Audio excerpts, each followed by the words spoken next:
Aloha, Kaku. Thanks for coming out on such a beautiful Saturday afternoon.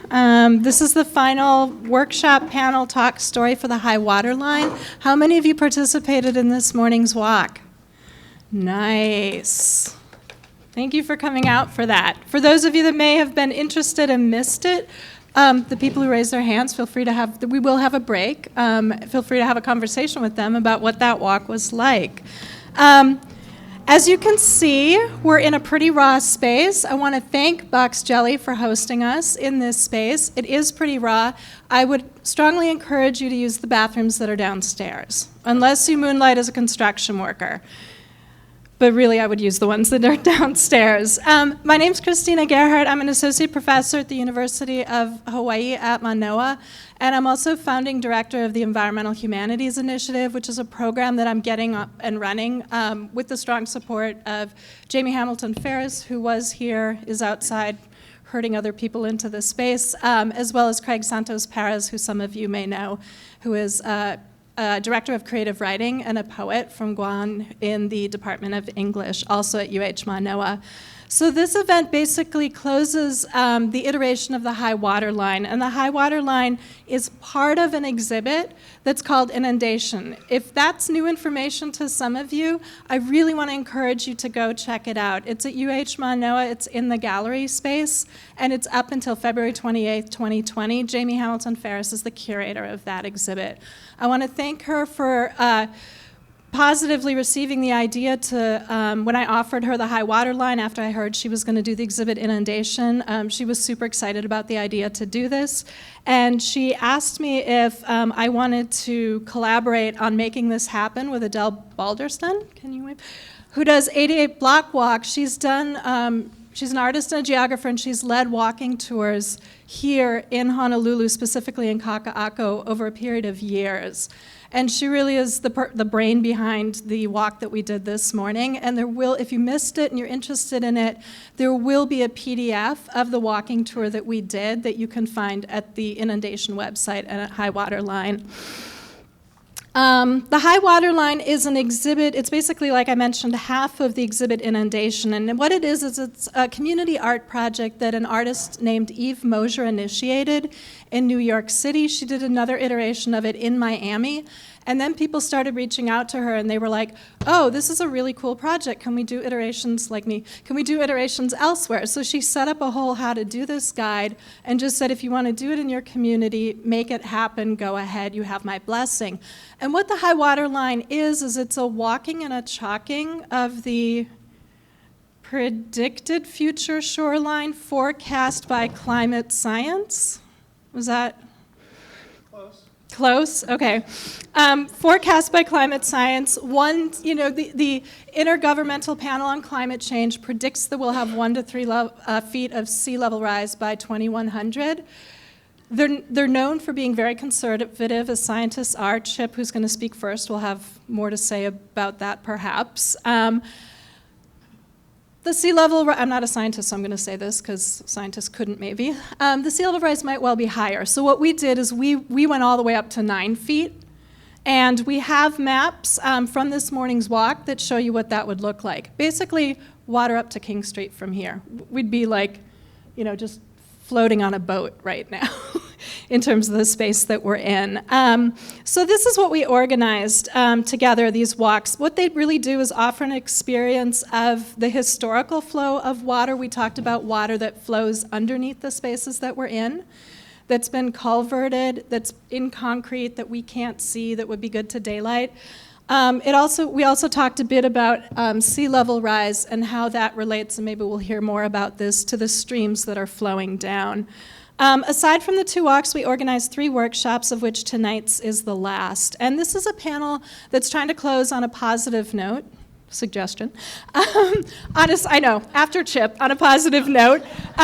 We want to talk a little bit about, it's called Solutions, this panel, and we want to talk about some of the solutions being put forward, drawing on different approaches, methodologies, and knowledge banks to sea level rise. So we are going to hear about the challenges, but we're also going to hear about some of the solutions being put forward using these different approaches.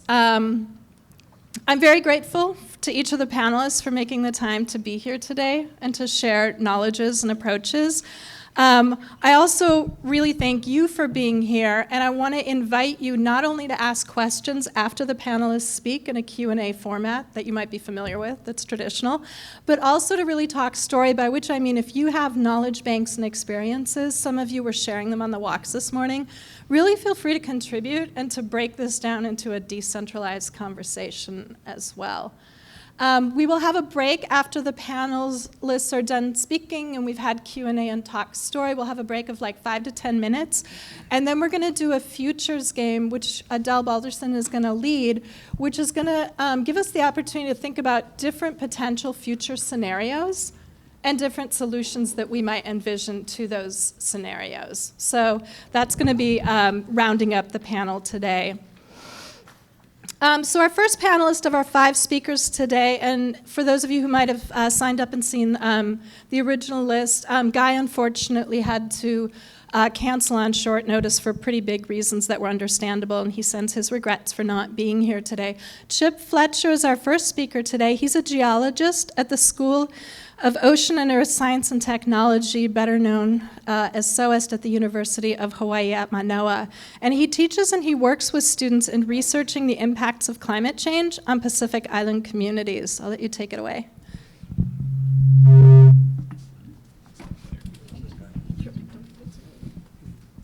Thanks, Tina. Thanks, everybody, for coming this afternoon. Can you hear me? Yeah, I'll start with the usual bad news, and I'll try and end with some good news. I got tired of standing around and thinking about bad news, so I got involved in some good news. A paper recently came out in the journal Nature identifying 9 global systems. They call them biophysical systems that include both ecosystems and physical, linked with physical processes. Such as, the first is, let me begin again. These 9 are thought to be at or extremely close to tipping points. These are global scale systems that may be tipping over or already have or are very close to a condition of disequilibrium. And we're not sure what the results will be should they go that route. The first is tundra, permafrost. We're seeing a phenomenon called thermokarst 70 years before the models had predicted this would happen. Russian community actually complained to the government this past summer about military training in the region, and the government replied, there is no military training in the region. And when scientists went out to investigate, they found massive methane explosion craters, literally hundreds of them throughout this portion of Siberia. And we see other areas around the world where the permafrost is melting far earlier than we thought it would. Near that is the boreal forest. These are the large pine forests of the Arctic. They form a belt around the planet. And between drought and wildfire, it's thought now that they're shifting from sinks of CO2, bringing down CO2 out of the atmosphere, to actually releasing CO2 into the atmosphere. The third system that we are very worried about is Greenland, the Greenland ice sheet. There's 7 meters of sea level rise there contained in the ice, and the thinking is that at only 1.5 degrees C of warming, which may occur as early as 2030, the lowering of the high altitude plateau of the Greenland ice sheet may become a self-perpetuating process. Once you lower it, you have higher probability of more melting, which lowers it, which raises the probability again. Arctic sea ice is collapsing in front of our eyes. Satellites have been monitoring it since 1970, and the summer Arctic sea ice we see down to 50 to 70% less than its extent in 1979. This Arctic sea ice reflects sunlight before it can do any warming work on the climate, and it's really the planet's refrigerator. To the South Pole, there are a couple of glaciers in West Antarctica that are thought to be already irreversibly melting. Together, they constitute 3 meters of sea level rise. And in East Antarctica, Wilkes Basin and Totten Glacier, we're watching very carefully. They constitute 3 to 4 meters of sea level rise, and they appear to be degrading extremely rapidly. The world's coral reefs, models again and again through different groups of scientists are showing that basically by mid-century they will be experiencing annual bleaching. And an ecosystem simply can't, the reef ecosystem simply can't endure that. There is a current system, it's called the conveyor belt or thermohaline circulation system. It wraps around the planet. There's a North Atlantic portion of it that pulls heat out of the South Atlantic, out of the tropics, and down to the deep ocean around Greenland and Northern Europe. That has slowed 15%, and so the export of heat out of the South Atlantic and the tropics has slowed. Consequently, heat is building up in the Atlantic tropical zone, leading to superstorms, Category 5 hurricanes that now are being considered, perhaps we need a new category, Category 6 hurricane. And also the heat buildup in the South Atlantic because of the current slowdown is reflecting onto Antarctica and perhaps accelerating melting there.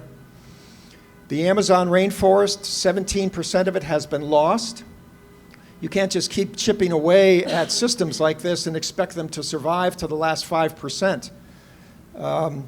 Estimates are that between 20 and 40% of loss of the Amazon rainforest, the whole thing will be gone, and we're at 17% already. So these are the 9, and as I mentioned, I got tired of just standing around and thinking that I am helpless. Yes, this is a global scale problem, but I've now gotten connected with Sir David King from Cambridge, who has created a Center for Climate Repair. He'll be coming to campus, University of Hawaii Manoa campus, in about a week and a half, giving a public talk. We're going to be talking about iron fertilization of the ocean, refreezing parts of the Arctic. There's another gentleman I'm talking to in London, that all of us are talking to in London, who has connections to $4 trillion of investment in the investment community. They have signed on to a program for responsible investment. They want to put their money to work for solving climate change. And there's amazing opportunities for investors to create a new set of fuels, zero fuels, pull carbon out of the atmosphere, burn it, release it into the atmosphere, then pull it out of the atmosphere and burn it, rather than pulling it out of the ground. So it's recycling the carbon and completely replacing our dependency on gasoline and diesel and jet fuel and things like that. We're working with the architect of the Obama and Jay Inslee and Elizabeth Warren climate plans. He has access to the Climate Alliance, which is 25 states that have said they're still in the Paris Agreement, so we're approaching from the planning point of view as well.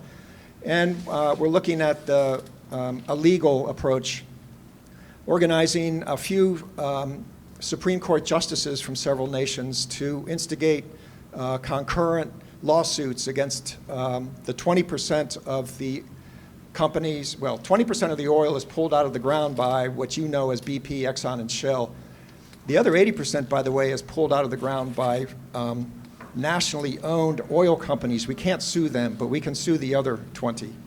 So planning, investment, R&D, and legal, these are the 4 approaches we're taking, and we have a team of about 6 people that are meeting and discussing forward motion on this. Thank you.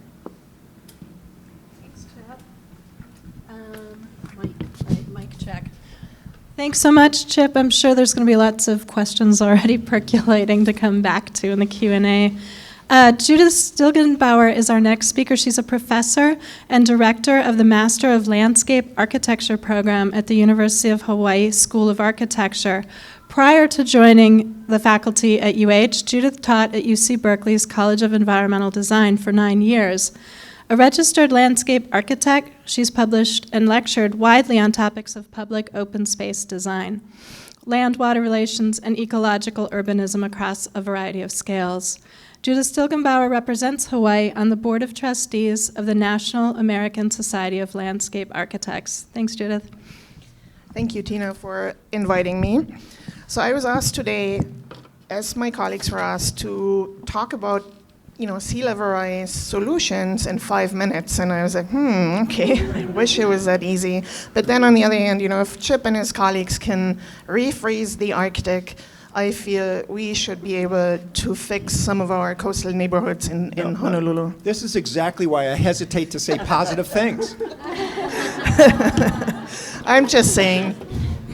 I just said that because, in my experience, when we talk about the climate crisis and global warming and sea level rise, it's often such a doomsday scenario and people get really anxious. And I would like to talk a little bit more today about what can we do and how can we look at this also as an opportunity to create better, more livable neighborhoods in coastal areas of the primary urban center of Honolulu that can adapt to future coastal vulnerabilities. So first I want to say I'm speaking from the perspective of an urban designer and a landscape architect, and I really want to encourage us all to be bold and creative and innovative as we think about these problems, because if we aren't, then those doomsday scenarios might actually kick in and we might be dealing with post-disaster recovery rather than anticipating these effects and addressing them now while we still can. So if we think about this process now and begin planning, say, for 2100, which exceeds by far the length of typical, master planning efforts in the city and county of Honolulu, for the most part, they look at the next 25 years. But, when you think 25 years, that's really not long enough for me into the future to be bold and visionary. I think, 2100, 80 years, that's a time frame we should be considering. So, how do we think of neighborhoods that, say, sequester more carbon than they release into the atmosphere through human activity? Technologically, hopefully, soon we can do that. How do we, think of transportation and infrastructure systems that generate more electricity than they consume? How can we be carbon neutral or carbon positive in the future? And where there's a will, there's a way. And if we design neighborhoods appropriately, I think we can at least slow this very problematic development that we're currently seeing. So some of the ways in which we can do that is creating more walkable neighborhoods that are close to transit nodes where there is living, working, recreating, shopping, all in, say, a half-mile radius. Creating high density in places that won't be affected in the next 50 years by sea level rise and the inundation that comes with it, and so forth. Now, specifically, we were asked today to talk a little bit about sea level rise. Now, again, I think if we think now 2100, maybe roughly 6 foot sea level rise at mean high water, plus, whatever inundation through storm surge or tsunami or other types of flooding we might see, I think we need to be bold and need to acknowledge that it has to be inevitably some form of a combination of a strategic retreat from the shoreline combined with adaptation strategies. So what I'm trying to say, and I'm normally very, very used to having visuals, so it's hard for me to talk without my maps and graphics, but thanks to the work that Chip and his colleagues have done, we have very good data that allows us to visualize where we will see effects of sea level rise the soonest and when and how high that shallow layer of water will be. So if we do that, I think we need to start editing out uses, land uses that reach the end of their lifespan in the most vulnerable areas and think about, rather than rebuilding in that same location, moving that use to a safer location. On the other hand, there are parts of the shoreline of the primary urban core where we can build and where we build in a form that's able to withstand inundation, adapt to sea level rise. And there, I think, in areas that are predicted to remain dry for the near future and maybe even until 2100, we should create higher densities and create really these mixed-use neighborhoods that can be off the grid, self-sustaining, and that we have the technology. It's just a matter of political will, and I'm sure Matt knows the complexities of this much better than I do. So adaptation in the planning design process, I think, is critical when we look at critical infrastructure, building stock, and so forth. I also, at the same time, believe that we need to convert some of the areas that are already inundated and that are the most vulnerable to what I like to call large-scale green infrastructure areas that are applying nature-based solutions and provide ecosystem services in the future, such as wetlands, urban agricultural systems, could be hybrid types of wetlands and recreational systems, soft coastal defense systems, living shorelines that provide ecosystem services and at the same time, allow the water to come in rather than trying to keep it out. So rather than relying on hard infrastructure such as walls around the Alavai or flood walls, I think we need to design and find places, the proper places for these types of green infrastructure applications. Lastly, I also want to give a shout out to, and I don't mean to be political, but I think there's a lot of really great thinking in the Green New Deal, and I hope we can get to a point where perhaps in this country there is another period of public works, because a lot of the things I describe require maintenance, require installation, and we also have social and public health concerns on this island, and we can't ignore those when we look at coastal neighborhoods and vulnerabilities. And lastly, I want to say that I hope the city and county, or perhaps more appropriately the state and the city and county, will find coastal areas where we can implement almost test projects for living shorelines, catalytic sites, so we can get the buy-in from the public, have measurable results, and then scale that up and apply it to larger parts of the south shore of Oahu. So I want us to think about opportunities and looking at making better places that accommodate sea level rise and at the same time hopefully create better public shorelines for everyone. Thanks. Thanks, Judith. I like the idea of some test spaces and imagining what could possibly be in those test spaces. I think that's a perfect segue to Jeff. You're going to speak next? Sure. Sean? Sure, yeah. Did you just do a switcheroo? Oh, I just was going in order. In order? Oh, okay. Sean, I think it's a good segue into Okay, yours, sure. actually. Yeah, if that's okay with y'all. Nice try. Nice try. Sean Connolly is an architect, artist, and activist who's operating a Honolulu-based studio practice called After Oceanic. Connolly's current projects include, as some of you here may know, the Wai Centennial, an innovative, local-driven climate strategy for Honolulu, in addition to Oahu 2050, a military atlas of Hawaii. Connolly is a founding board member of Protect Our LOI Watersheds, POAWW. Does it get pronounced? POW? Sometimes, yeah. Okay. Which sued the city and the state in 2019 and won to halt the project. That is the USACE. Does that get pronounced? Oh, the United States Army Corps of Engineers. Thank you. The United States Army Corps, right, okay. Engineering flood wall and detention basins in favor of a plan that works for the people. Thanks for joining us, Sean. Thank you for having me. Let's see. Okay, so I just wanted to share about a project I have called Wai Centennial. I invite all of you to check it out online in its current form, allawaicentennial.org. The idea behind the Wai Centennial is that the Wai Canal, as you know, turns 100 in 2021. And it took 7 years to build the canal. So between 2021 and 2028, we have this sort of 7-year centennial celebration of the Wai Canal. The charge of the sort of celebration is this idea that how we fix the canal today will shape the future for the next 100 years. My background's in architecture, also landscape architecture, design theory, and architecture history. And when you think about the Wai Canal from the standpoint of, let's say, critical urban theory, The Alawai Canal is the piece of infrastructure that created the economy of Hawaii as we know it today. And so part of the idea is if we heal that infrastructure, if we, depending on how we fix it, that will shape the future. So that's a little vague in terms of how can something like the Alawai Canal shape the future of Hawaii. Wai Centennial is organized around this idea of Agua Recovery. So can we just get a show of hands? How many of you know what an Agua is here? Pretty much, yeah, okay, good, yay.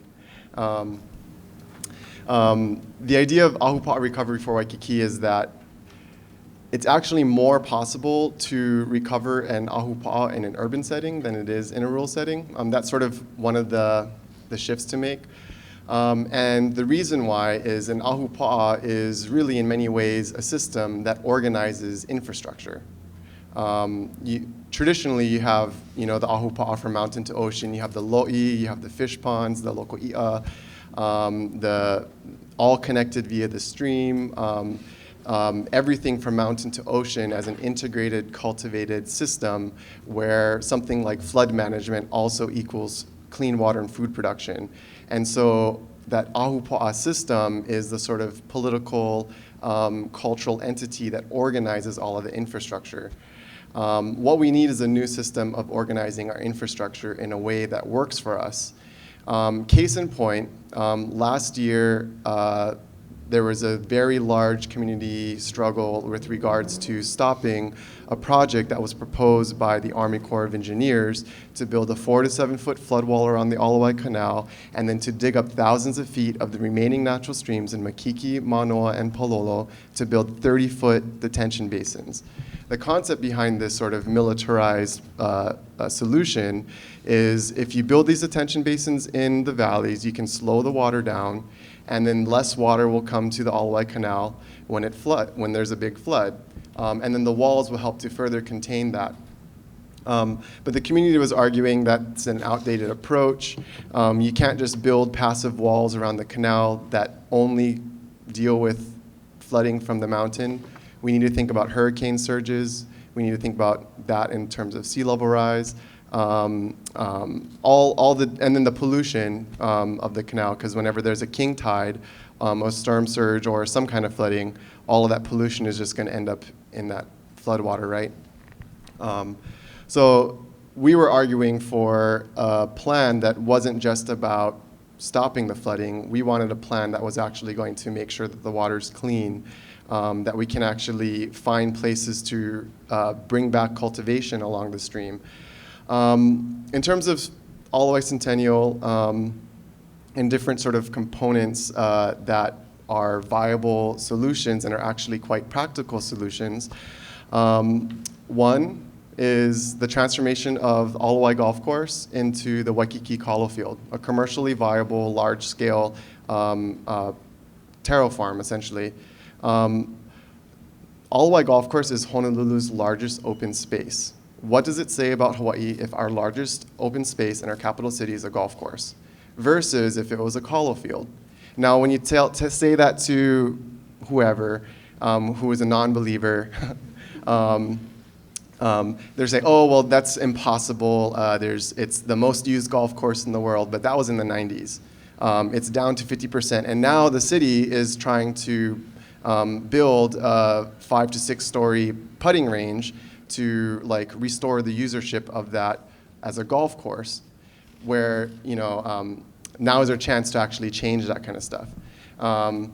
There's also considering the future of Fort DeRussy, which is basically Waikiki's largest open space.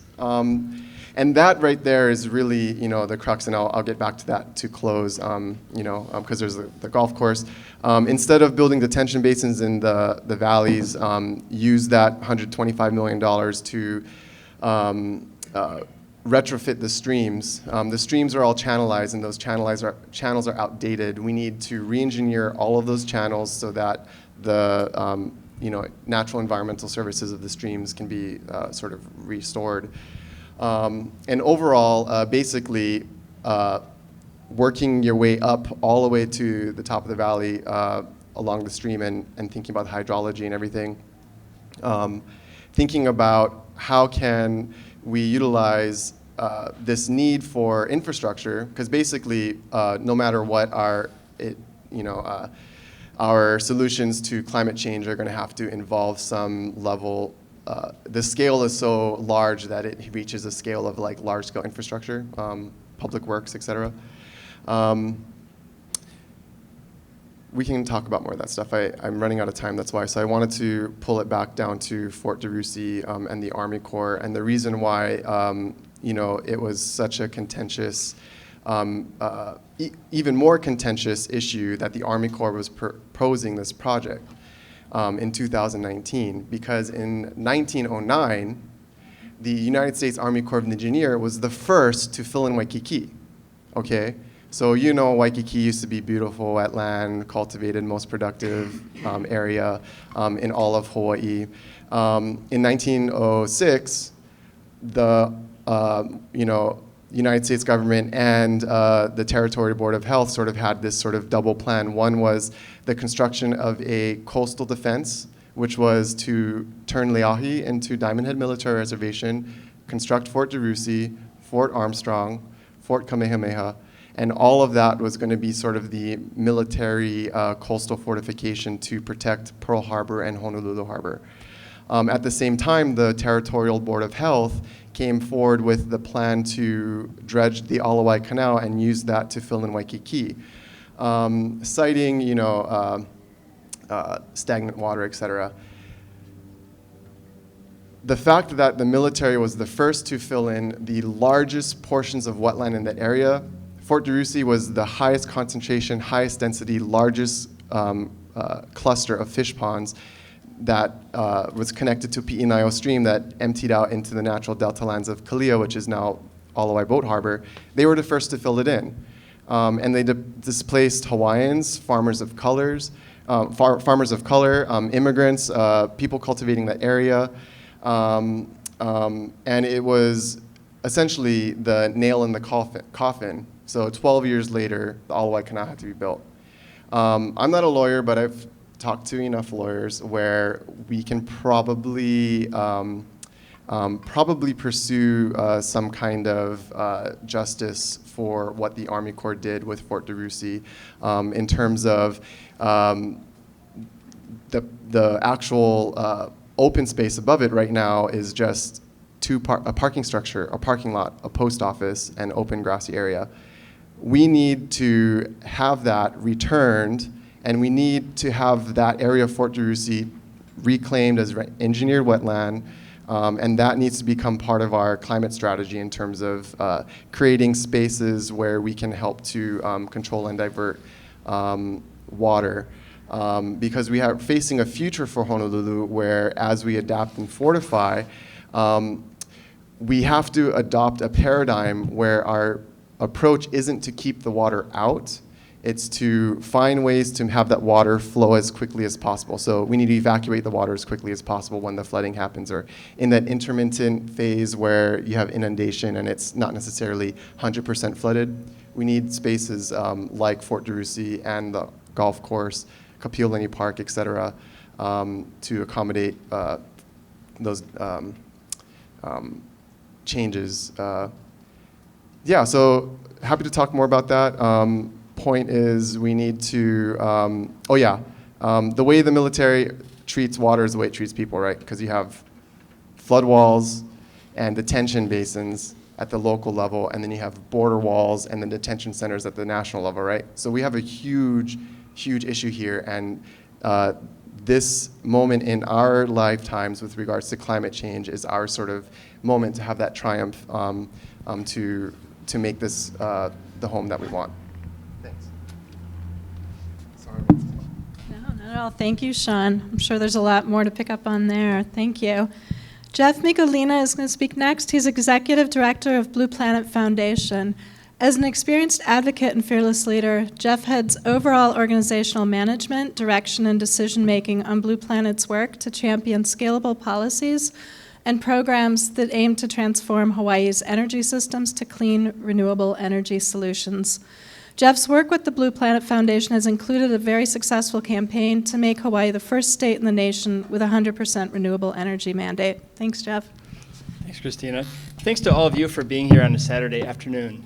I want to share a few of the things that kind of give me hope, and this is what gives me hope. If people are willing to come out and hang out in a half-built room that's kind of warm and listen to some folks talk, I think Chip can relate to the feeling of being John the Baptist, the voice in the wilderness, and so it's great when others are here listening and talking about solutions, because we're all protagonists in this story that's unfolding.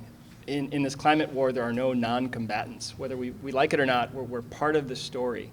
It could be a disaster movie, and if you know, every disaster movie ever made begins with the scientist being ignored, right?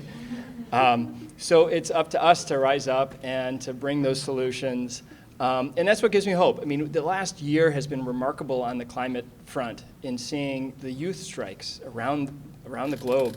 The fact that on the cover of Time magazine is she 17 now? 16-year-old Greta Thunberg, and then she's at Davos telling people off. There has been a clear shift in, I think, just an awakening and some movement. We are way off from the ambition that we need to reduce our carbon pollution, and we still have an incredibly tough challenge ahead. But I feel like there's been a pivot, and that's what gives me hope. The second thing that gives me hope is what's happening in Hawaii. As Christina mentioned, we're the first state in the nation with a 100% renewable energy law. Blue Planet Foundation's theory of change is if we can really turn Hawaii, we can inspire the globe in what a sustainable energy future looks like. And it actually happened in 2015 after we passed that law. By the way, we were called magical thinkers by the previous governor. He called me Harry Potter when we said we want to do 100%. You can't run an economy on wind and solar, and we're actually ahead of schedule at a price that's lower than we anticipated. And after we set that law, the utility went from being kind of opposed to saying, we can do this, we can do it faster than we thought. And then we started to see other states around the country adopt not only the same policy, but the same year, the same target year, 2045, which is far too far in the future. But the fact that they put that line in the sand, we can ratchet it forward, and it's really setting that vision that just unlocks a lot of the collaboration and the planning. So now we have 6 states and territories that have adopted a similar carbon-free law as Hawaii. All eyes are on Hawaii. If we can make this change, we can really have a disproportionate impact on response to climate.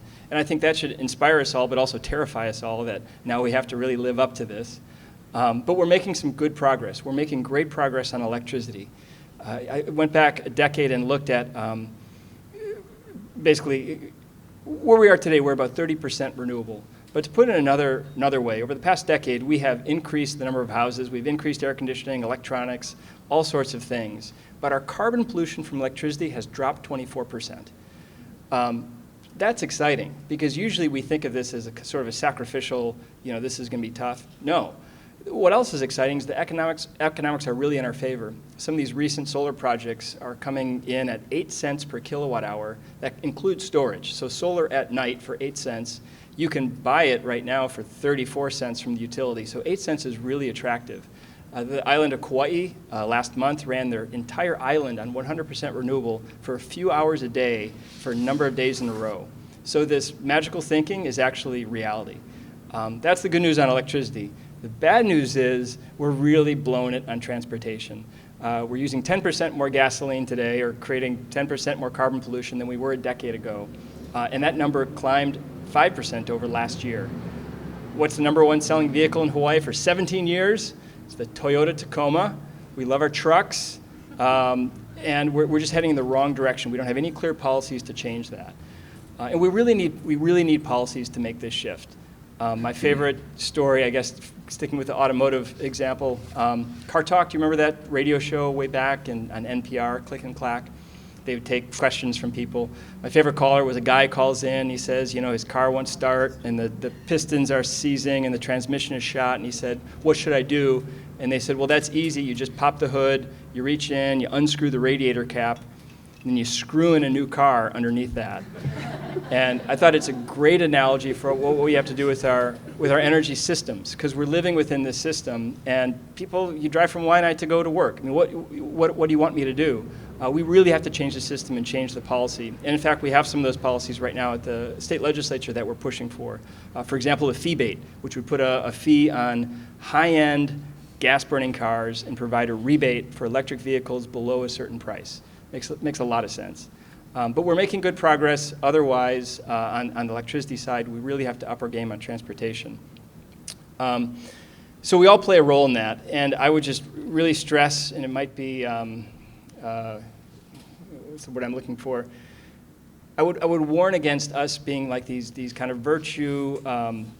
We all have to make these sacrifices. We do. And in fact, we have a book up here called We Are 100, talking about 100 stories from, not exactly, put those away, 100 voices from around the state of people taking action in service of our 100% goal. But what we really need is policy change. So if we can get involved, we have a vehicle to make some of this change happen. We would invite you to join us. I will just wrap up by sharing one other thing that really gives me hope about us addressing this climate change and addressing it from Hawaii is a lot of the major solutions that we need to address climate. We can solve a lot of other problems at the same time. We can shift a lot of the inequity that's out there. One of my favorite projects here is, have you heard of this homeless transitional village called Kahahuiki Village out on Nimitz?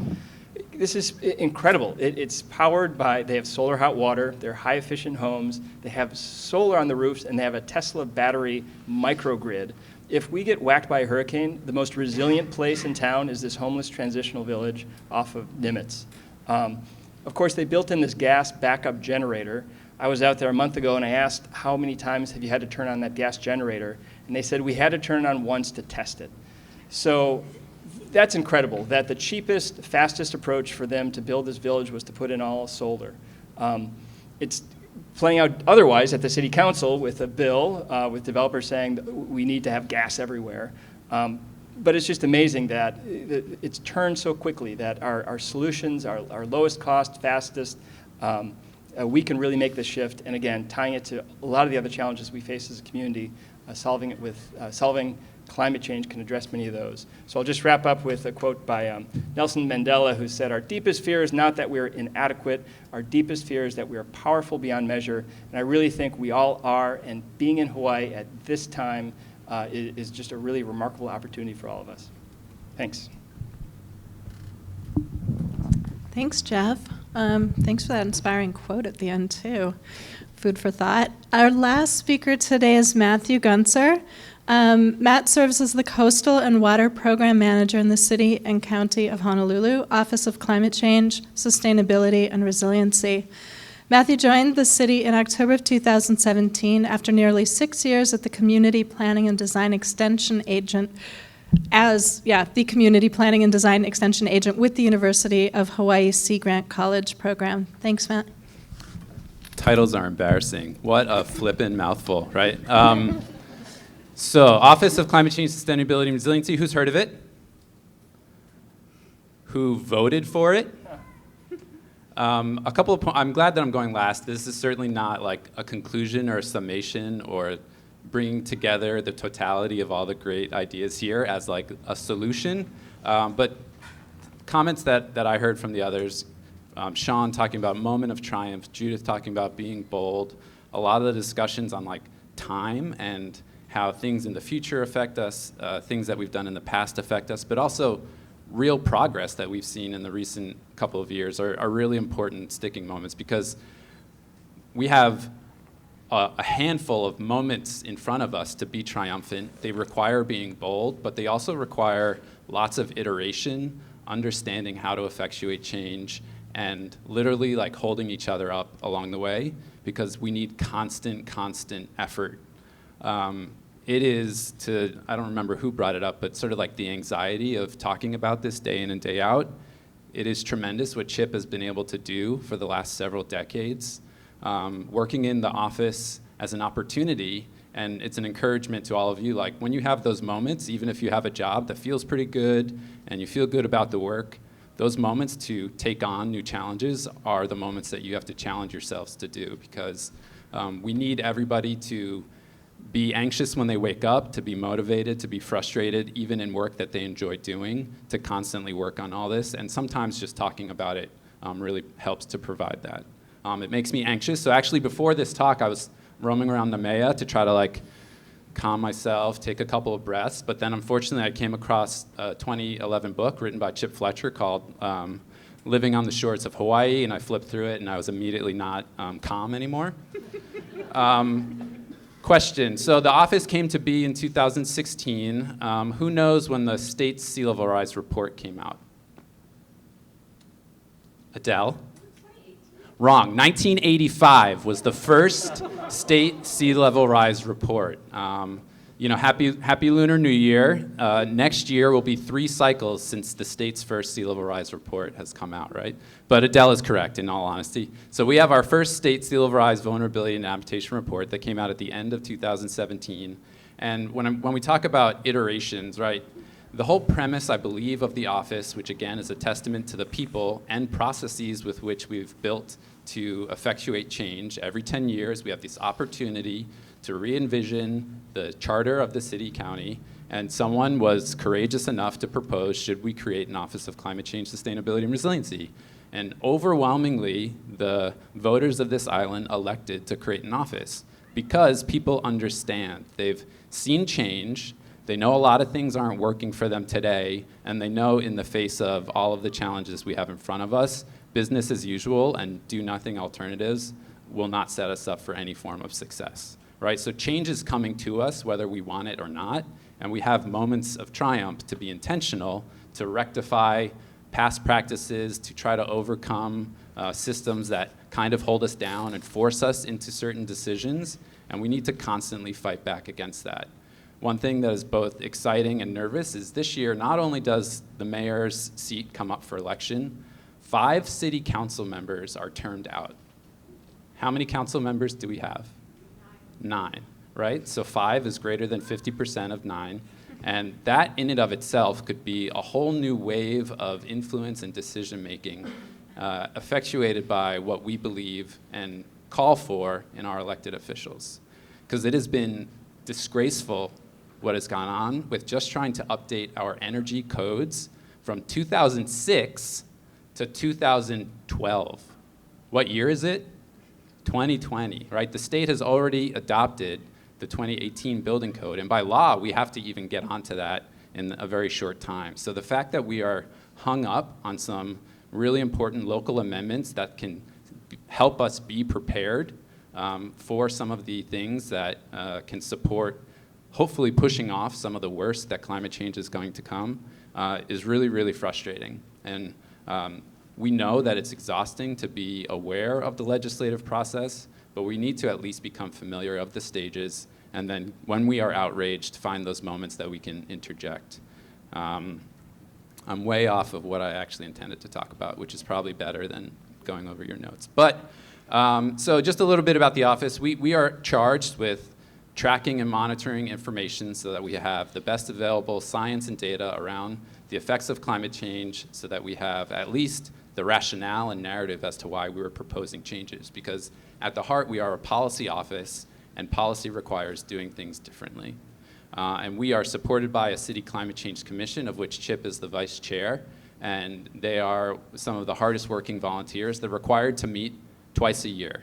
They meet on the average of 8 times a year. They produce white papers that inform our office, the administration, and city council on all sorts of things, whether it's risk, developing work around equity, but most importantly, a couple of years ago, a year and a half at this point, both a climate change brief and sea level rise guidance, which a month later evolved into a mayor's directive. So think of it as presidential order or some kind of governor's declaration saying we must use this guidance and this brief in all of our plans, policies, budgetary considerations, and reviews. But that actually is only going to get us so far.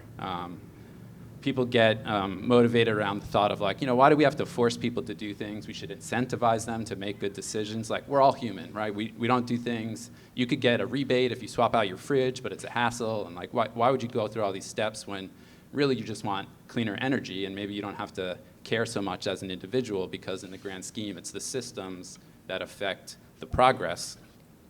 within that guidance, or within the mayor's directive, it actually says you need to change the law. Because unless it's the law, no one has to do anything. And there's only so much recommendations or guidance or please could you do this kind of stuff. Unless you actually change the law, we're not going to change anything. And that's why I raised the point about the city council understanding the processes. Granted, they're protracted. Our democracy and our rules are really meant to prevent the worst things from happening. They're not really built at a speed to facilitate the best kinds of things that are happening, like Judith alluded to in terms of the community plans. But within that mayor's directive, it talks about plans, policies, and reviews, and I think that's important because it talks about different scales, right? Reviewing a permit application is very, very specific on, are you considering information? How does it relate to within the imaginary bounds of your property line? Policies, again, that is thinking about setting the defaults around our baseline expectations, whether it's building codes, special management area considerations, but then also the plans. These feel like maybe, what am I trying to say? Judith spoke about the primary urban center. Who knows how many I gave away the number. There are 8 community planning areas around this island, if you were not familiar. 2 of them are considered development plan areas, while the other 6 are considered sustainable community plan areas, with the acknowledgement that those aren't really supposed to be the places where more population is going. It's kind of like, keep it as is. The 2 development plan areas include EVA, right? So all of Kapolei, all of the Second City development, which has been in the works since the 70s, at least in consideration, and the PUC, which is, think Kahala through Pearl City. Right now, the primary urban center development plan is pretty progressed in the update. Judith spoke about that these tend to have 20 to 25-year time horizons, and that's necessary because we can't actually commit ourselves. We should be open to sort of course corrections along the way with new information, but we should be pleased that in this plan they actually are considering these longer term things, recognizing that change takes a long time here, right? It's one thing to have a plan, it's another thing to have design towards some kind of physical project, and then construction itself takes a long time. So even if we're saying consider benchmark year here, today, we know that stuff is not necessarily going to start today. Some of that works might start 20, 30 years from now. So how do we build in some more conservative considerations? One of the plans, Koloa, which is like Turtle Bay through Kualoa almost, its actual in effect plan is 1999 because there was a 2012 draft, but it was never adopted by the city council at the time. It has been reintroduced to adopt an old plan, and we still can't even do that. But an interesting thing in that 2012 draft was a recognition that wow, we have some houses along the Mackay side of the highway.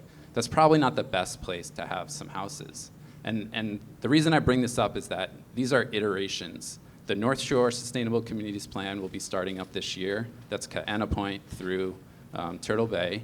And in the 2012 plan, there's not a statement about climate change. There's a statement that, wow, we think the shoreline setback probably should be revisited. And that's what we're doing now. So we need bold visions. We need to understand how to do things incrementally because we can't just go A to Z. We as people need these procedures and some kind of order to think through, but actually see the milestones that we're effectuating change.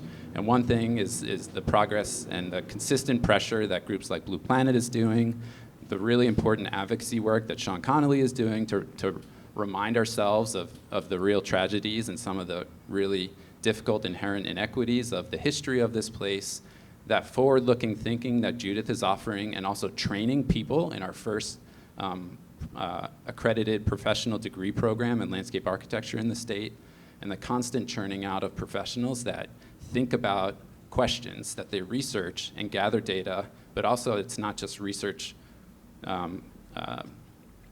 it's applied science is the best way to put it, right? We are clients for the University of Hawaii, which is one of our greatest state assets, and we need to demand to them the kinds of information that we require, but it requires all of us talking together and thinking through the questions because we need pressure to effectuate decisions. And that's what I'll close with here. It's like ways to further get involved. You were out doing the walk today. One other way to actually observe high water levels is to participate in this Hawaii Sea Grant College Program King Tides project. Follow them. We experience sort of king tide seasons in the winter months, but that is before the sun is up, so it's difficult to observe. But in the summertime, it's really in the afternoon. And the last couple of years, it's actually been around July 4th weekend. So if you're looking for plans, if you don't have plans, just get out there, go to the beach and take some photos. We at the office have a series of community climate change open houses or climate resilience open houses starting up in partnership with city council members. Our first one is at Kapolei Hale on February 10th. The rest of the schedule is developing, so please follow Resilient Oahu for that information. I mentioned the community planning process, and you can learn more about that at honoluludpp.org, but also getting involved in elections this year and getting involved in the continuation of a lot of the bill's discussions at the city council and now the tornado that is the state legislative session, because it takes courage. I don't envy legislators and the job and the task that they have to actually hear and listen and process and actually try to make decisions that they know will affect different segments, different sectors, different people at different times and places. So we need to support them, educate them, and elevate our voices so that they understand things that we are concerned and hopeful for. Because there is so much that is actually opportunity. We could look around the physical environment today, and again, there's a lot of things that don't work for us, so we have this moment to rethink how we build for the future. Thanks, Matt. Thanks, panelists.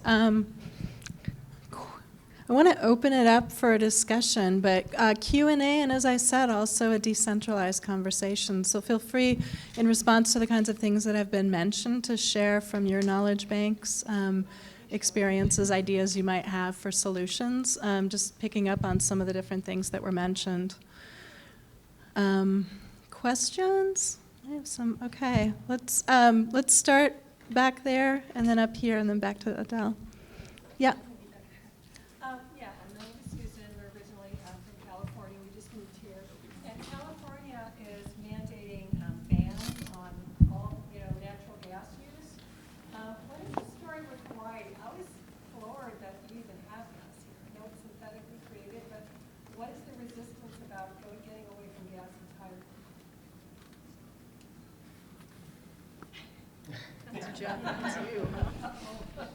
How much time do we have?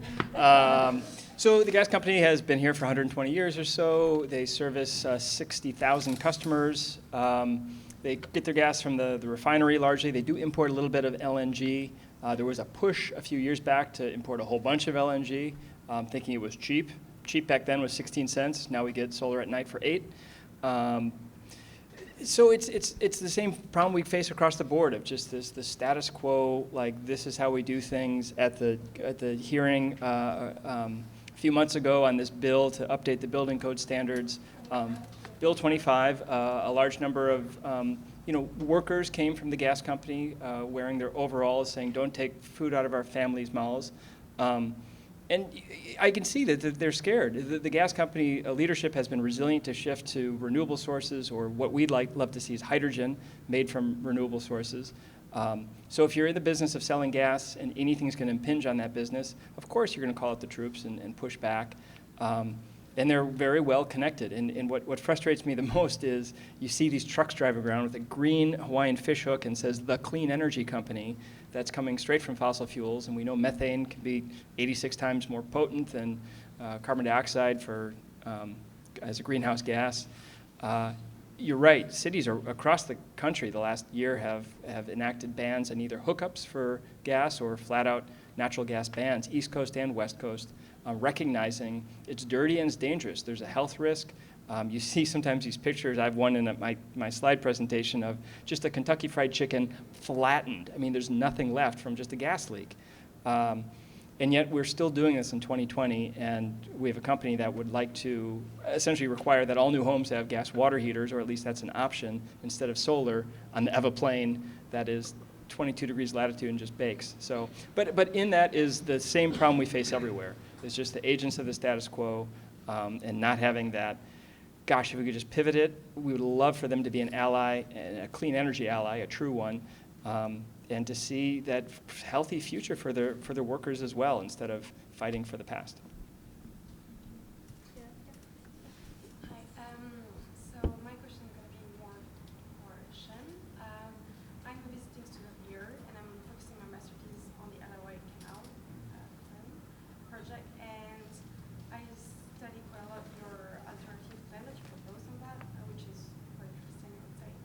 And I was wondering if you have any feedback or, I don't know, kind of like reaction after that from the Army, which I guess no, but might, and also maybe from the county or any other institutional bodies that have a voice on it.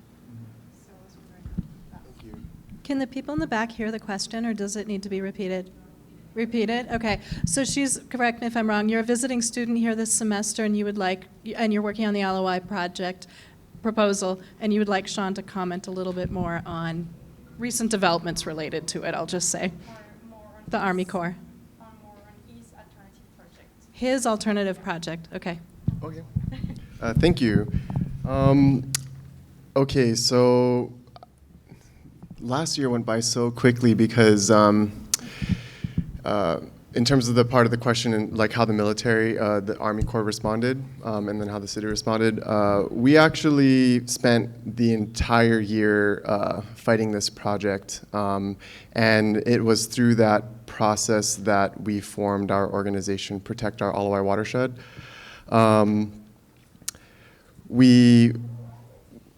Long story short, we were able to get the bill, Bill 77, I think it was, which was to approve $125 million for the state to fund the city's share of the partnership, which basically it's a $350 million project, federally approved, that requires a local sponsor, and that local sponsorship is a third of the cost, and so the state was going to,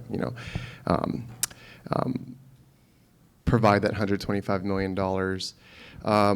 We were able to kill the bill, but the governor was able to bypass the public testimony process and find a way to approve that monies anyway through this whole process that we're now trying to actually change the governor's. We're trying to limit the governor's ability to. Come find me afterwards if you want to follow that kind of stuff, because there's a whole bunch of bill numbers and I don't know them yet. They're just coming up.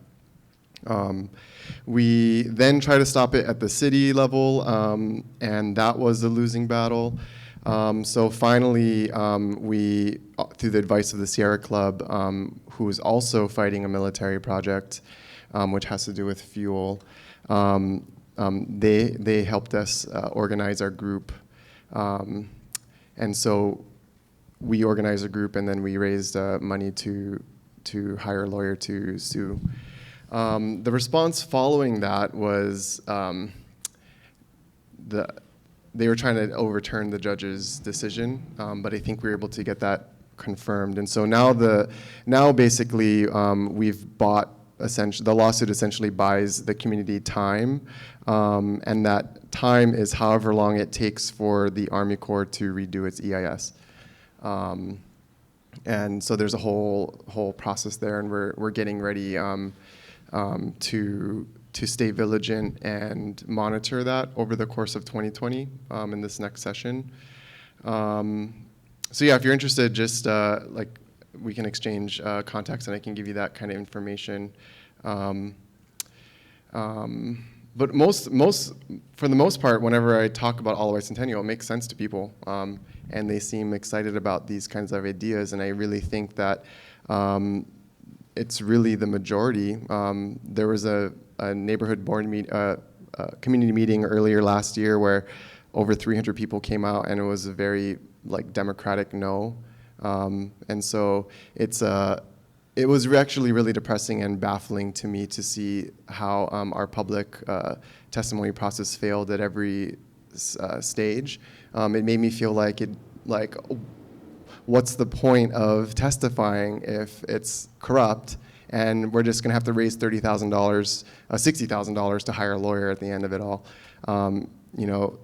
So there were hundreds and hundreds and thousands of hours probably collectively that went into fighting this project. Yeah, I don't know if that answers your question. Yeah, okay. Thanks, Sean. Adele, I saw you had your hand up. Okay, so I have a question for Jeff. So you mentioned about all the progress we've made in terms of electricity, but how much of our electricity right now is currently generated by burning oil and coal? And what would it take for people to completely stop using that? Great question. So, if you want, you can find out exactly, like, to this moment. Thank you, Matt, on cue. Look at that. We have an app called islandpulse.org, islandpulse.org. You can just find it on your phone. And as we speak, we're producing 17% clean energy on this island. This is in the last half hour. 2% of that is wind. 9% is solar, which seems low. And then we do include burning waste is renewable right now. That's 6%. But 59% is oil right now, and 24% is coal. The coal plant is supposed to go away in 2022. We have a bill at the legislature called Coal Free by 23. Hopefully just making sure that that happens. We never have coal again in Hawaii.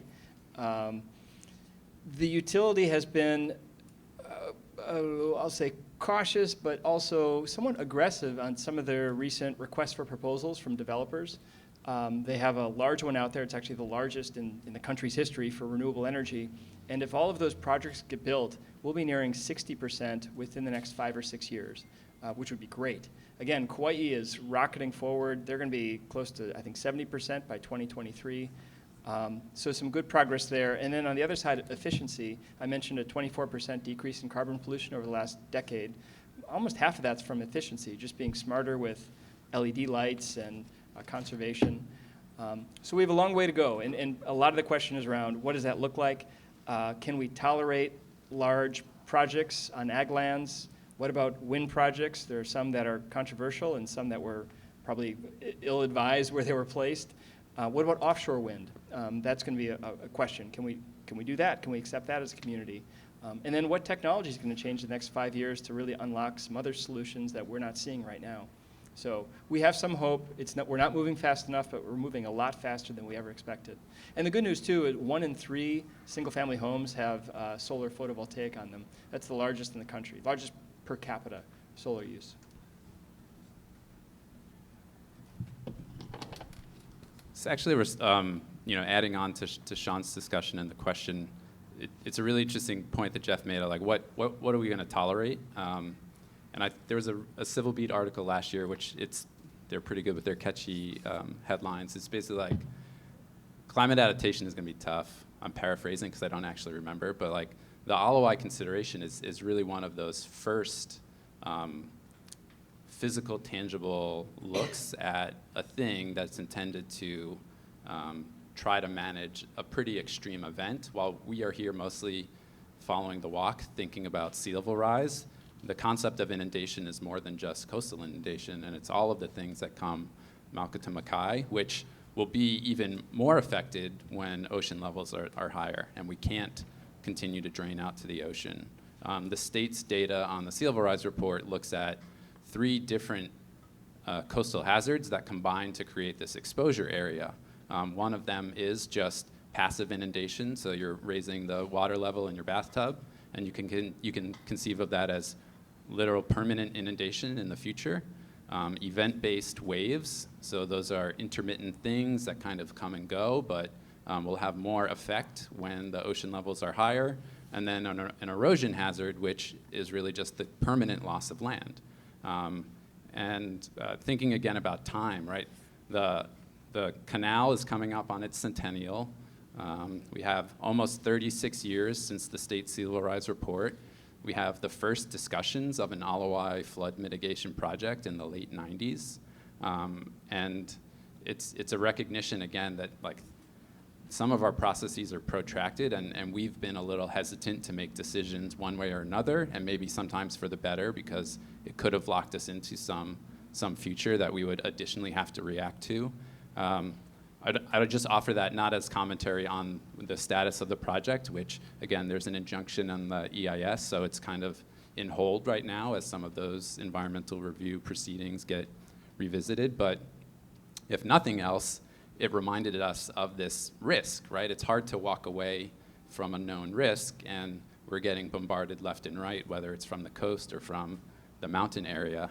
And in the same way that we think about the shoreline, that we've, in essence, probably built too close to the shoreline in many places, Sean's alternatives additionally recognize that we've really pinched in some of our riparian environments in ways that they cannot function in the way that a floodplain or a stream would function in our very steep and short watersheds. So what can we tolerate as community as we really try to change whole scale some of the ways we've developed over time, I think is really the exact question of a forum like this. So no solutions, just more questions.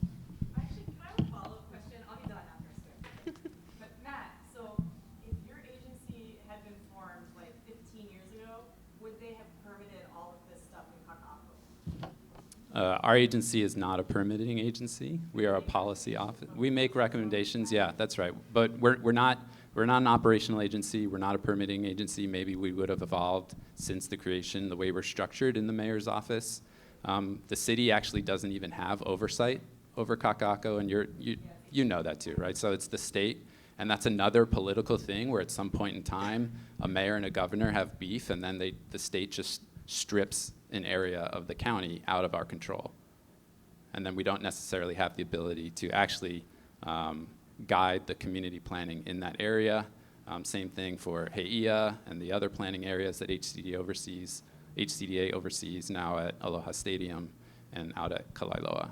So I can't speculate on what would have happened. Recommendations had been made earlier by the mayor and the governor, like if, trying to take a closer look at our coastal, development, if they had, started doing this increased scrutiny 15 years ago, do you think it would have had an effect? When's the first time you raised issues of coastal things and development? 30 years ago, right? So, I mean, again, this is just like constant pressure and iterations and discussions. And we look for other models in other places because that's how government thinks. You're trying to adapt things that have worked in other places in your local context. But in reality, some of the other places that are where it even looks like they're progressing on stuff, it's because they are so constantly disrupted day in and day out from water in their communities. And while we are trying to be proactive, oftentimes humans don't make decisions until it's like really bad, and then we are unfortunately a little bit more reactive and not necessarily intentional in our envisioning and how we would approach a project. There's a lot of things that are just sort of like baked in terms of state infrastructure, city infrastructure along the south shore of Oahu, and that's why approaches here are going to look different than, say, the west side, north shore, windward side. But the only other process that we have to consider sort of change management or trying to manage neighborhood change over time is through the community planning process. And unless we are actively participating and trying to guide that ship, we have no other mechanism, right? So participation is not a passive endeavor. And if we don't think about the tools that we have, or if they are not working for us, we need to find different mechanisms to have that process. Sean, did you want to, I just saw you jump for your mic earlier than Judith. I just have a real quick comment in addition to what Matt just said. It's true that the mechanism is through community planning in general, but look at places such as New Jersey or New York. The moment a catastrophic event happens, such as Superstorm Sandy, miraculously, those processes move a lot faster. If you look at policy that has changed there in a very short amount of time, and projects are actually getting implemented in the ground in a very short amount of time, that's what saddens me, that the wheels are turning so slowly because we get so comfortable. And if a hurricane had hit 10 years ago, it wouldn't have mattered if his office existed or not. Probably we would be building completely differently here in Kaka'ako. And if you ask me, I really hope it won't be necessary that we do have a tsunami or hurricane destroy the South Shore, but, I'll stop here. Wow. Well, we talk about climate. So this is totally not what I was going to mention, but when you said hurricane, I was like looking online, and I found like only one report about how climate change is going to affect the anticyclone, which is this, I can't remember if it's low pressure or high pressure. High pressure, right? The anticyclone. And so basically, like Hawaii, like we have this sort of like magic bubble that deflects all the hurricanes, most of them. And as that is going away, like we're going to be definitely having increased risk of hurricane in addition to sea level rise. So yeah, all the different aspects of these large planetary systems affecting places like Hawaii are so immense, and we have barely just begun to scratch the surface of what that could look like. Sea level rise is just our like foot in the door. With that said, so a couple little things, if I can remember, backtracking. With regards to what Judith was mentioning about Hurricane Sandy in New York, that was actually a really amazing moment for landscape architecture. And I just want to sort of say, for those of you who aren't aware, that the University of Hawaii School of Architecture, when I was a student there, didn't have a landscape architecture program. And so it's really a huge accomplishment that the university was able to establish, and it is accredited, correct? Or in the process of getting accredited, a professional landscape architecture program. Because really, when you look at the sort of industry professional response in the East Coast, other places like that, the way I have been sort of shown, the role of the engineer, the role of the planner, those are all sort of like taking a back seat compared to the role of a landscape architect. Because it's really a design, what we really need in terms of solutions are actually design solutions. Solutions that are designed so well, they just sort of disappear into the environment. And with that said, in terms of some of the comments that, like with the discussion of the permitting, would Kaka'ako have been permitted that way?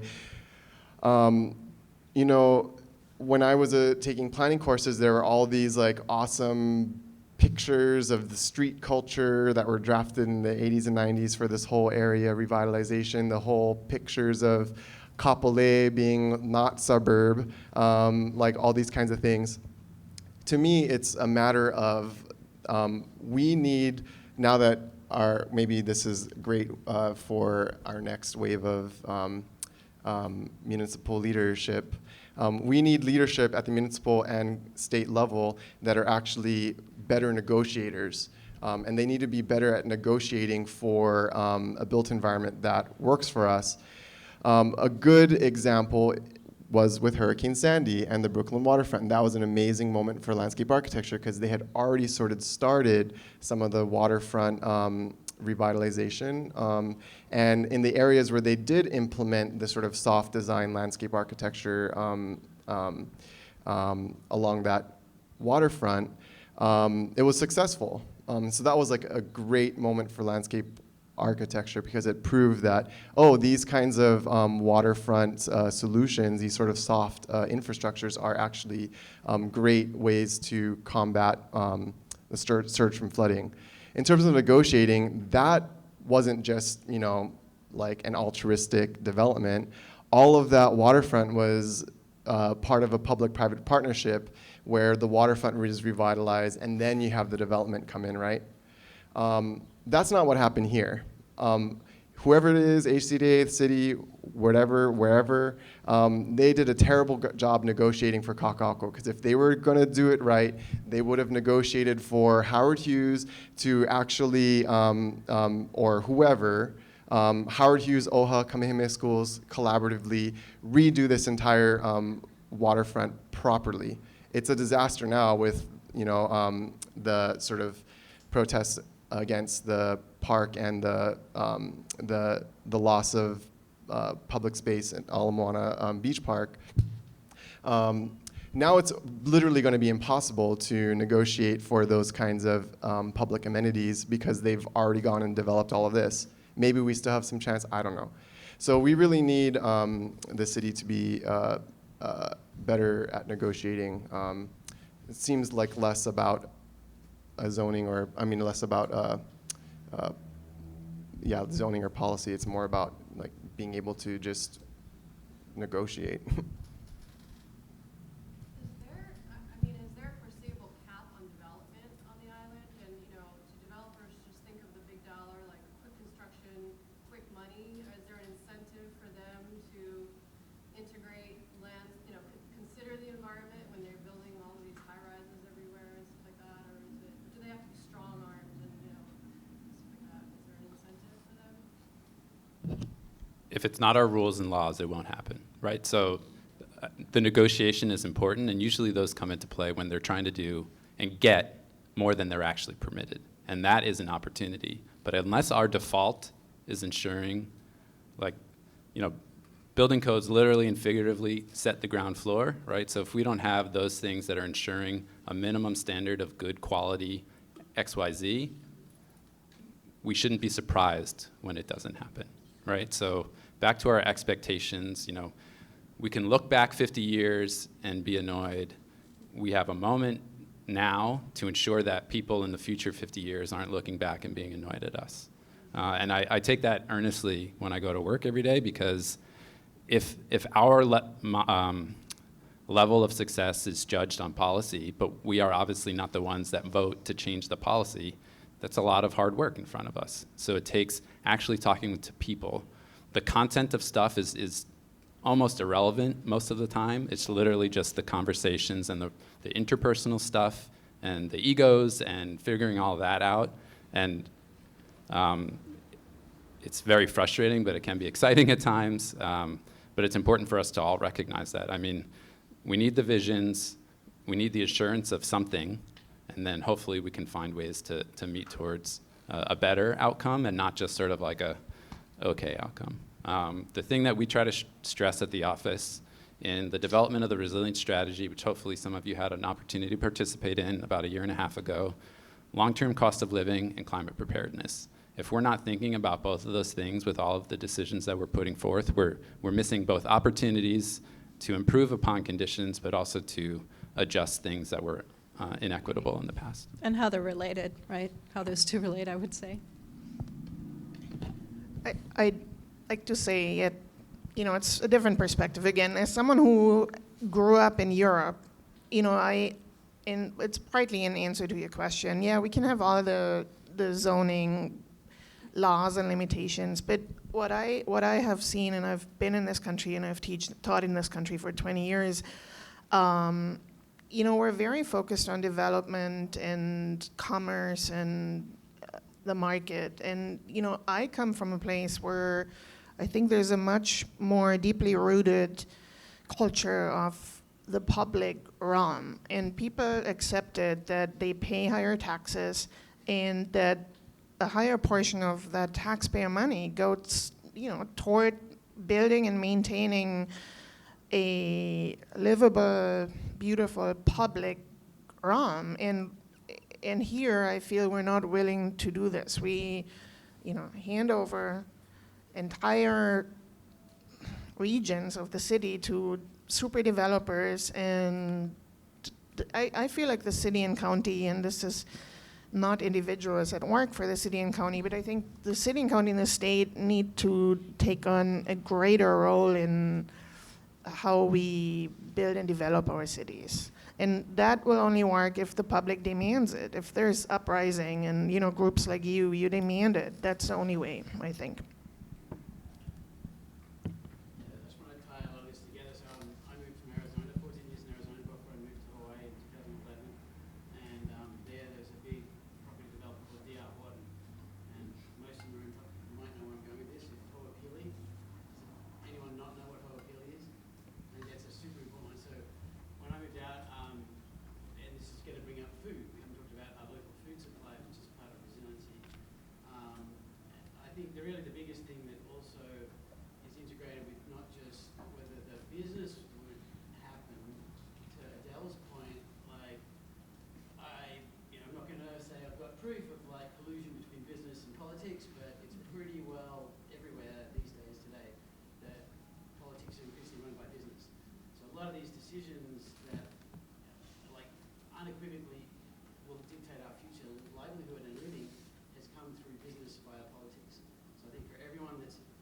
slightly concerned, which is probably everyone here right now. You have to be voting, you have to be in touch with your local representatives, and if they suck, replace them. If you're not going to run, get one of your friends to run, because there's people now that they've had enough of this system, and that's the only thing that's going to change it. And when I moved out, HIGHWATERLINE was on the radar, and I was used to sprawl in Arizona because that's what drives Phoenix. But I'm like, hey, just move to Hawaii. These people get sustainability. And then I found out that all this land was bought by a mainland housing developing company, and they're sitting on ag land. And there was only, I think, 5 people on the land use committee, and 2 prior governors testified at the pivotal hearing after, to Sean's point, thousands of hours of community outreach saying we don't want this. This is the best arable food supply of Oahu. You can't turn farm into housing, and there's single-family homes, no energy code, like totally crazy. It's 14,000 new homes, single-family homes with driveways, all built for cars, and I think it's going to kill Oahu, quite frankly. But there were, I think, 3 of the 5 board members voted for that, and it just went that way. Just those 5 people have basically, in my view, destroyed that entire region, which is going to make the commute from Waianae atrocious for those people. So I don't really have a question more of a statement, but I'd love to see some legal action on that. And maybe the question would be, who controls the HIGHWATERLINE land? Is that state or? So, yeah, definitely. Just before you do, Sean, thank you for that. I want to thank all of our panelists. I'm going to take, after you respond, I'm just going to take a couple more questions. One of our panelists has to leave, but I'm just going to gather any remaining questions and let them respond so that we can wrap up in about 5 minutes. And also, we have voter registration cards here because it just seems to fit in nicely with what a number of you have been calling for and asking us to do, is put pressure on our representatives. Adele has voter registration cards here. She also made these awesome little postcards where you can write a message to one of our representatives. She has the addresses for a number of them here, and they will be collectively sent after this high water line walk and panel, engaging with that issue, but also others. So thank you for your comment, Sean. I'll let you jump in there. I just, with the comment on food and getting the community involved, one of the things that I would love, or that we would love, whoever, Protect All Hawaii Watershed, is to build a better relationship with Office of Climate Change and Resilience.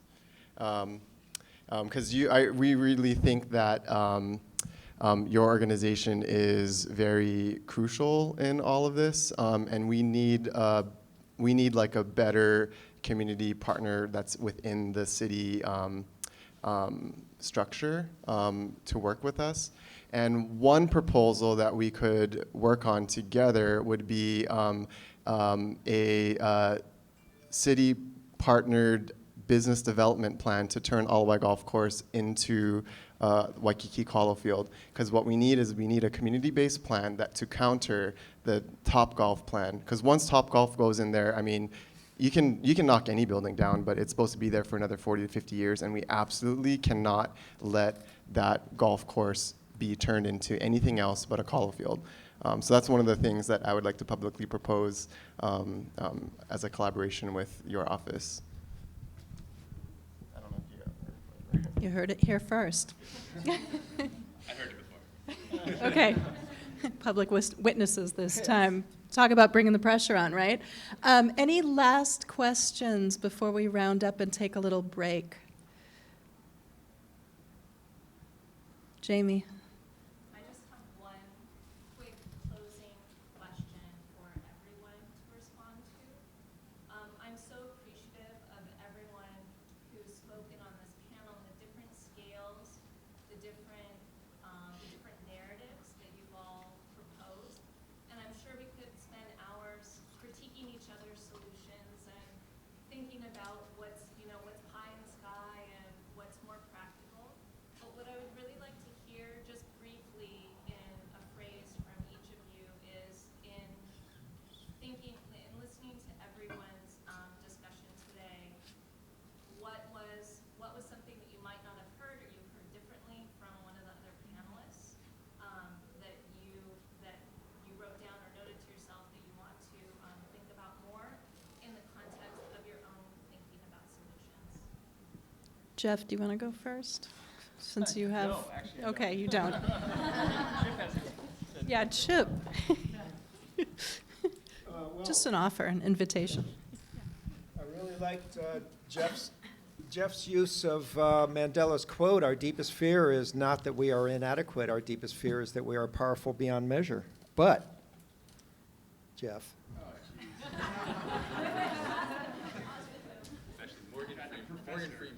Professor, he took notes. Marianne Williamson is claiming that quote, but whoever, doesn't matter. It's an awesome quote. It's really good. So thank you for that. Sean's last comment. I mean, there are so many examples of poor relationships across a variety of projects, contemporary and historical.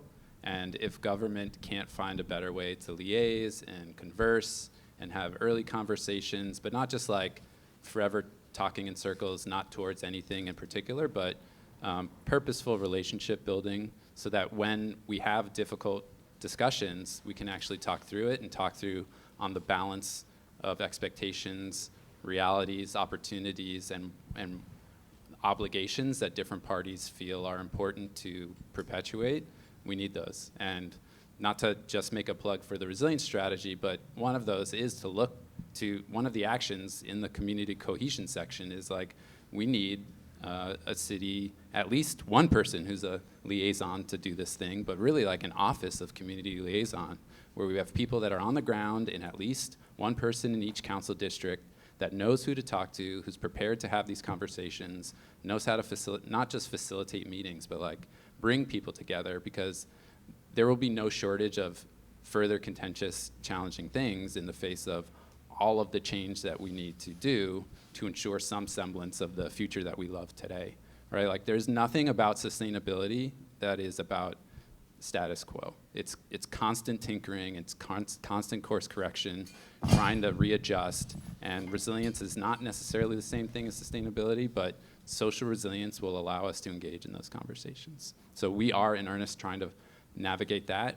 As an office, we're very challenged, but right now we're sort of the only ones that are in a position to even try to have those conversations. So if there are funders out there that want to support an office, let me know.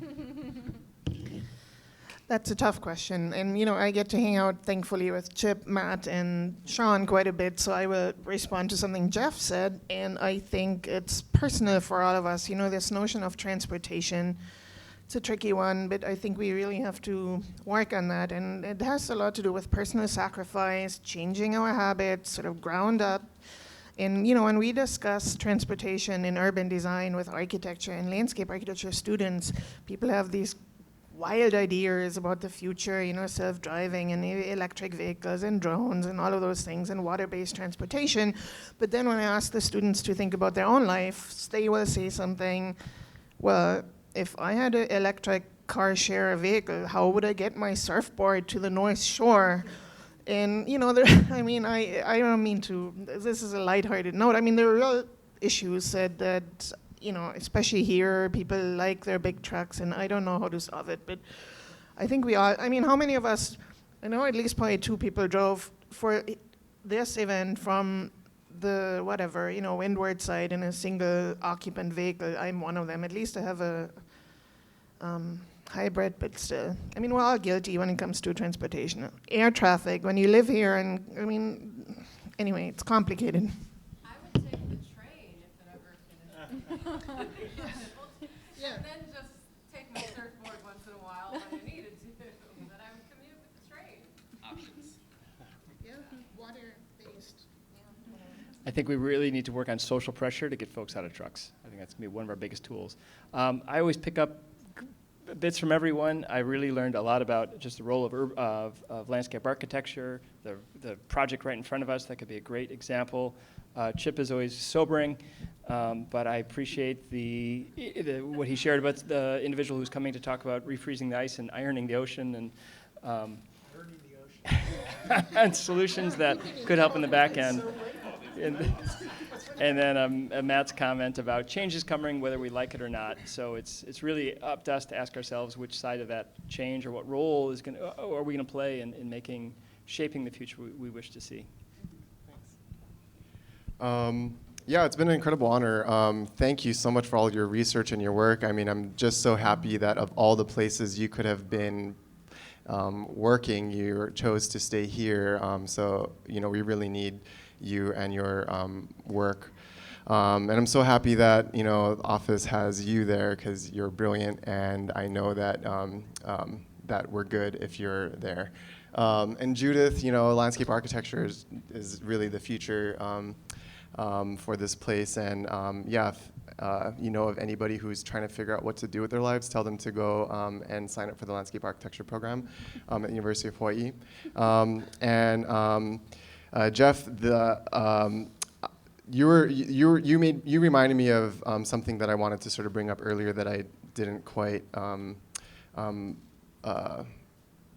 get on, which is what level, who do we hold accountable, right? So full disclosure, I drive a truck, but I'm also an artist, and I need to haul plywood around, and I need to like move stuff around, and so yeah, I feel bad that I drive a truck, but it's sort of necessary for my profession, and I did like sign up for an electric truck as soon as it comes out, but we'll see if that ever happens. Yeah, no, that's expensive. I can't afford that.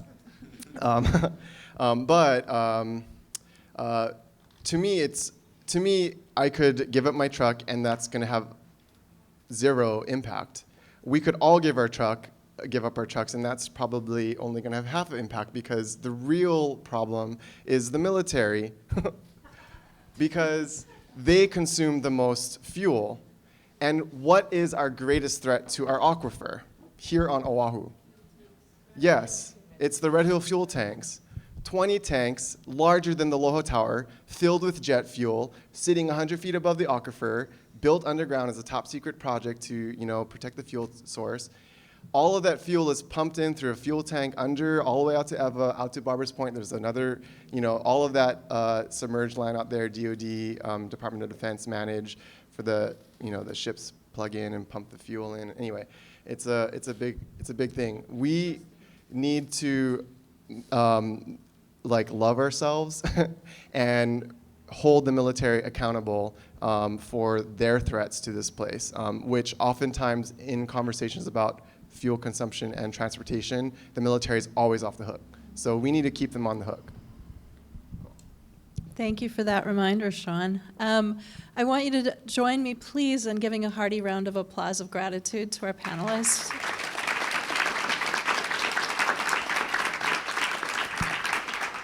Thank you all so much for making the time to share your knowledge and your wisdom. I invite the panelists, but also the audience, to after a short break, to stick around for a futures game where we're going to envision different futures and possible solutions to them.